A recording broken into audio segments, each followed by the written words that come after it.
I'm sure by now you've seen the video of Figure One and OpenAI with the robot, the robot that puts the dishes away and it gives the guy the apple. And I mean, it's behaving like a humanoid robot, right? It's pretty impressive what they do in that demo. And obviously, we know it's a stage demo video and we have a sense that, okay, this is sort of perfect conditions. But we get a sense of what's possible, what's coming. And I was looking at that and I was thinking, well, okay, how long until this is a reality? Maybe, the obvious case that they're pointing to is these humanoid robots are going to be in offices, in workplaces, maybe even in homes, washing dishes. And then I thought, well, what is our reliability expectation when it comes to a robot washing dishes? And I think the way that we think about this is we think about, well, what's our human reliability expectation?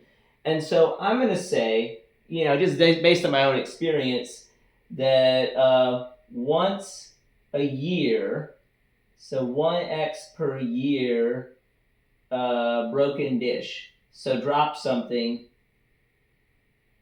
That this is probably, I don't know, reasonable for a human. Let's just say that. I'm not sure I've even broken that many dishes in my life. Probably less, honestly, but let's just say one a year. And then you think about, well, how often do you actually handle dishes? And I was thinking about my household where, with kids and whatnot, with washing a fair number of dishes. And then thinking about not just washing them, but, you're washing those dishes, you're putting them in the dish rack, you're putting them away into the cabinets from there, or you're getting them down from the cabinets, all of these sort of interactions. And you think about it, and pretty soon you realize that you could easily touch 100 items in a day. So 100 dishes per day. So, 100 dishes per day, right? So you got 100 touches per day. You can only break one a year. Well, first of all, let's think about this in a simple way. Let's say that we had 1 in 1,000 reliability. Our robot that's doing this has 1 in 1,000 reliability. Well, then, that 99.9% reliability, right? What does that equate to? So that equates to equals, because you're touching 100 dishes per day, 1 in 1,000 means 10 days. So that means 10 days per broken dish. And this is kind of laughable because nobody would buy that robot. Nobody would trust that level of reliability. So we quickly see that, human reliability in some contexts is not very good. Not very good at all. In other contexts like this, it's actually a pretty high bar. We dig into this a little bit deeper, right? Okay, so we got to get, instead of to 10 days, we have to get 36.5 times higher than that in order to get to the level of reliability that we need. And so we need to get to what it turns out is 36.5x better than this,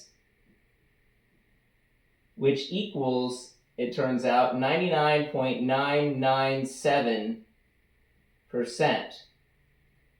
reliable for this basic activity. Now, you may have heard the expression 5 nines before. 5 nines reliability is a mark of a very high level of reliability, in technology systems. And 5 nines is not impossible. It's achieved all the time in specific use cases. But that's just at the server level. So it's just software running in a data center reliably, and the uptime is there for customers.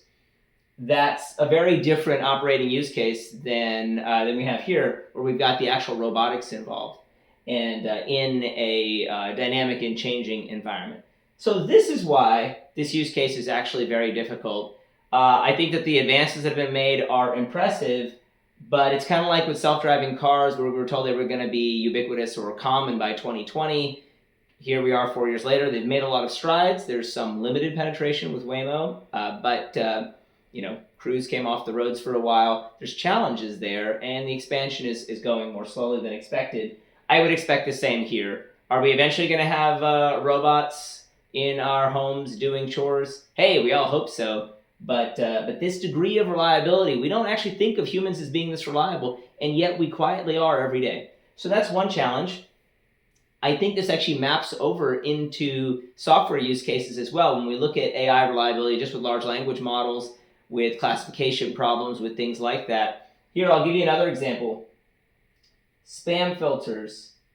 So it has become common to hate on spam filters and how much they suck and how the email that you want is always seemingly in your spam box or not infrequently there. And the truth is that spam filters are incredibly accurate. They might be hitting somewhere in this neighborhood.